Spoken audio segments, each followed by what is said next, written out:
ఇదిలా ఉంటే ఇక 2000 దాటిన మృతులు. మయన్మార్లో భూకంప మృతుల సంఖ్య 2056కు పెరిగిందని, మరో 270 మంది ఆచూకీ ఇంకా లభించలేదని అధికారులు వెల్లడించారు.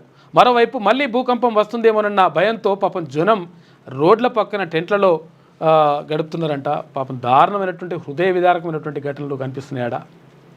పాపం వాళ్ళు ఉండడానికి కూడా ఏం చేయాలనో అర్థమవుతలేదంట. ఇళ్ళకి కూడా పోవాలంటే కూడా భయపడుతున్నారు. రోడ్డు మీద వచ్చి పండుకుంటారంట పాపం. అన్ని దేశాలపై పన్నులేస్తాం అంటే ఒకసారి చూస్తే అవి విజువల్స్ కూడా చాలా దారుణంగా ఉన్నాయి పాపం. అంటే రోడ్డు ఉంటే రోడ్డు కూడా అంత దెబ్బతిని రకరకాలుగా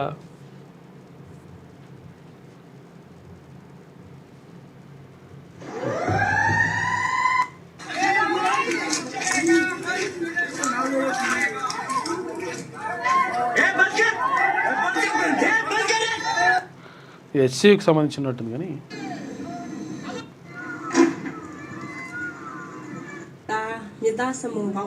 ఇది అక్కడ భూకంప తీవ్రతకు మొత్తం కూడా రోడ్లు కూడా మొత్తం ఇట్లా పగిలిపోయినాయి ఎక్కడికక్కడ.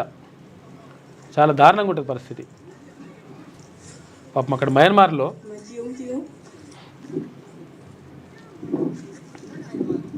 రిక్టర్ స్కేల్పై 7.7 మొత్తం రోడ్డే ఇట్లా పగిలిపోయింది మొత్తం. ఇంత పెద్దగా ఉన్నది చూడు మొత్తం. ఇట్లా పాపం దారుణంగా ఉన్నది పరిస్థితి వాళ్ళది. ఇక అక్కడ భూకంపం వస్తుంటే పాపం చిన్నపిల్లల్ని కాపాడారు నర్సులు అక్కడ. అంటే వాళ్ళు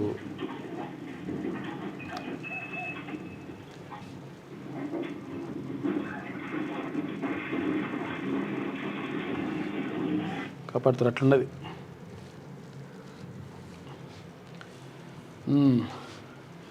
అన్ని దేశాలపై పన్నులేస్తాం. ప్రపంచవ్యాప్తంగా ఉన్న అన్ని దేశాలపై పన్నులు విధిస్తామని అమెరికా అధ్యక్షుడు ట్రంప్ ప్రకటించారు. ఇక ముందు ఏమవుతుందో చూద్దామంటూ కామెంట్లు చేశారు. 10 నుంచి 15 దేశాలతోనే తమ టారిఫ్ వార్ పరిమితం కాదని చెప్పినట్టు అన్ని దేశాల మీద వేస్తారట ఇక పన్ను ఆయన.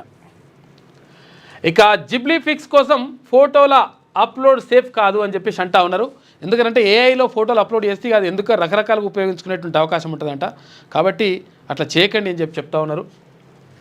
ఓపెన్ ఏఐ చాట్ జీపీటీకి సంబంధించిన జిబ్లీ స్టాల్ ఫోటోలు ప్రస్తుతం సోషల్ మీడియాలో వైరల్గా మారాయి. మనం అప్లోడ్ చేస్తున్న ఫోటోలను ఏఐ ట్రైనింగ్ కోసం వాడొచ్చని, ఇక ప్రైవసీ సమస్య రావచ్చని పైరసీ యాక్టివిస్టులు హెచ్చరిస్తున్నారంట. కాబట్టి జాగ్రత్తగా ఉండండి, అందులో వేయకండి అది ఫోటోలు. హెచ్సిఏ సన్ రైజర్స్ వివాదంపై విజిలెన్స్ ఎంక్వైరీ ఆదేశించిన సీఎం రేవంత్ రెడ్డి.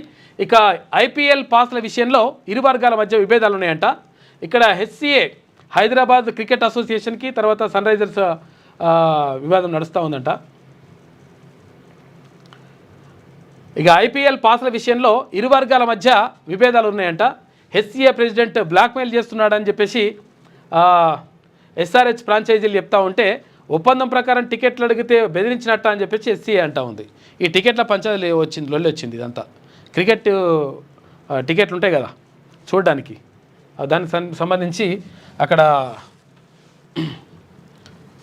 ఇరు వర్గాల మధ్య లొల్లి నడుస్తూ ఉందంట. ఫ్రాంచైజీకి తర్వాత ఇక్కడ హైదరాబాద్ క్రికెట్ అసోసియేషన్కి మాకు టికెట్లు కావాలని వీళ్ళంటే బెదిరిస్తున్నారని వాళ్ళు అంటారంట.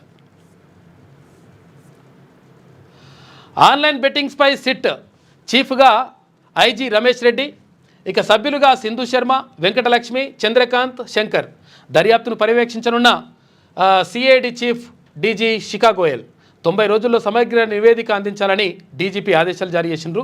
ఇక్కడ ఆన్లైన్ బెట్టింగ్ అంటే నిజంగా అసలు ఆగమాగం అవుతున్నాయి జీవితాలు మొత్తం కూడా.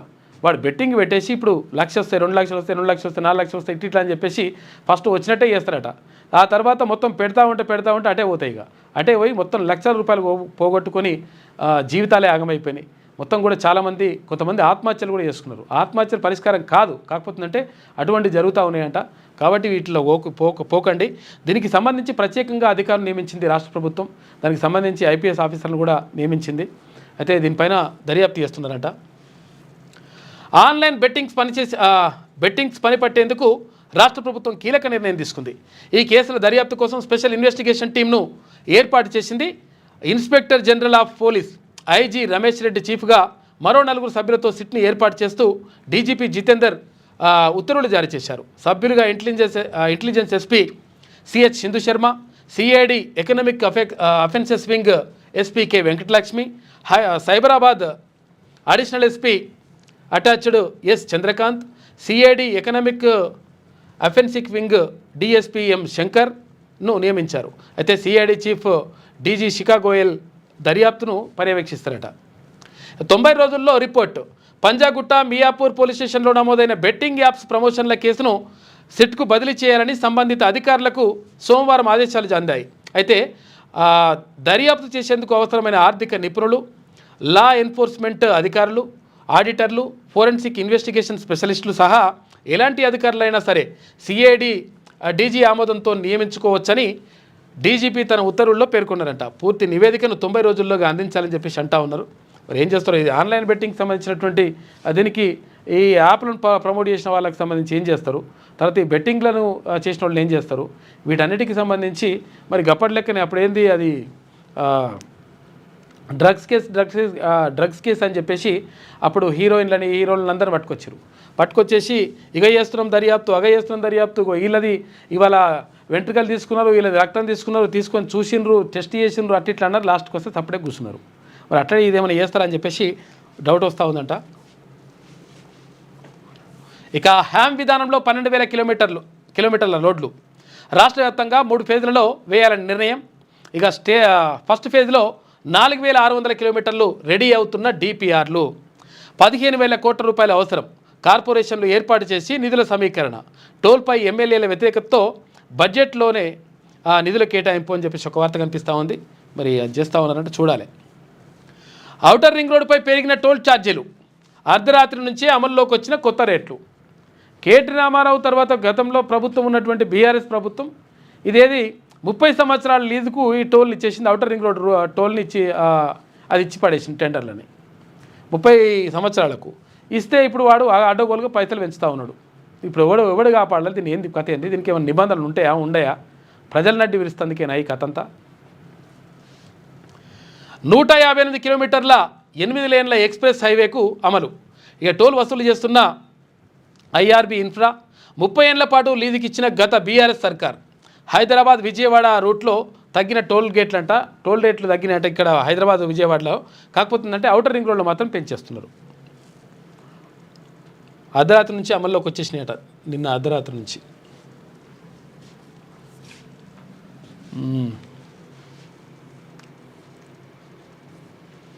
ఓకే, హైదరాబాద్లో వాన్గార్డ్ గ్లోబల్ సెంటర్ ఈ ఏడాది చివరి నాటికి ప్రారంభం. సీఎం రేవంత్ భేటీలో సంస్థ ప్రతినిధులు వెల్లడి. దేశంలోని ఇది తొలి కార్యాలయం అంటా ఉన్నారు. 4 ఏళ్లలో 2,300 మందికి ఉద్యోగ అవకాశాలు. AI data centre, mobile engineering jobs ఉంటాయంట. హైదరాబాదును జీసీసీ హబ్గా చేస్తామని చెప్పేసి సీఎం రేవంత్ రెడ్డి అంటుండు.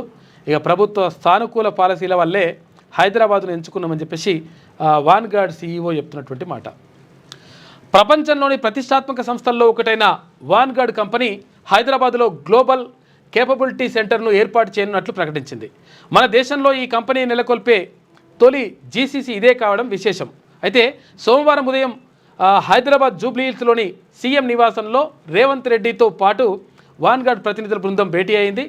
అయితే Vanguard CEO Salim Ramji, IT division CEO MD Nitin Tandon, తర్వాత chief HR officer John Koczak, తర్వాత GCC Vanguard India head Venkatesh Natarajan నేతృత్వంలో కంపెనీ ప్రతినిధుల బృందం చర్చల్లో పాల్గొన్నదంట. హైదరాబాద్లో వాన్గార్డ్ గ్లోబల్ సెంటర్ పెడతారంట. ఇక్కడ సిఎస్ శాంతికుమార్ కూడా ఉన్నట్టున్నారు. ఎల్ఆర్ఎస్ గడువు మరో 1 నెల రోజులు పెంచండి. ప్రభుత్వానికి టీడీసీపీ లేఖ రాసిందంట. 25% రాయితీ తర్వాత పెరిగిన వసూళ్లు ఇప్పటి వరకు 911 కోట్ల రూపాయలు ఫీజు వసూలైందంట. మంచిగా గట్టిగా వచ్చినాయి. ఇక తీన్మార్ చూసుకుంటే ఏప్రిల్ 1 పూల్ కావాలంటే ఏప్రిల్ కానక్కర్లేదు, ఎన్నికలు వస్తే చాలు, ఈ రాజకీయ నాయకులు చేసి పడేస్తారని చెప్పేసి ఒకటి వార్త కనిపిస్తూ ఉంది. ఇలా ఏప్రిల్ పూల్ చేస్తారు కదా, అటువంటి వార్తలు ఉంటాయని చెప్పేసి అంటున్నది. ఇది వెలుగు దినపత్రికలో ఉన్నటువంటి ప్రధాన కథనాలు. అయితే ఒకసారి లేటెస్ట్ న్యూస్ తెలుగు మరియు ఇంగ్లీష్ అప్డేట్స్ కోసం ఇప్పుడే క్యూన్యూస్ అఫీషియల్ యాప్ని ప్లే స్టోర్ నుండి డౌన్లోడ్ చేసుకోండి. సరికొత్త సమాచారాల కోసం క్యూన్యూస్ వెబ్సైట్ని ఫాలో అవ్వండి. ఛానల్లో ప్రాంతీయ, జాతీయ, అంతర్జాతీయ వార్తలు వీక్షించండి. లైక్ చేయండి.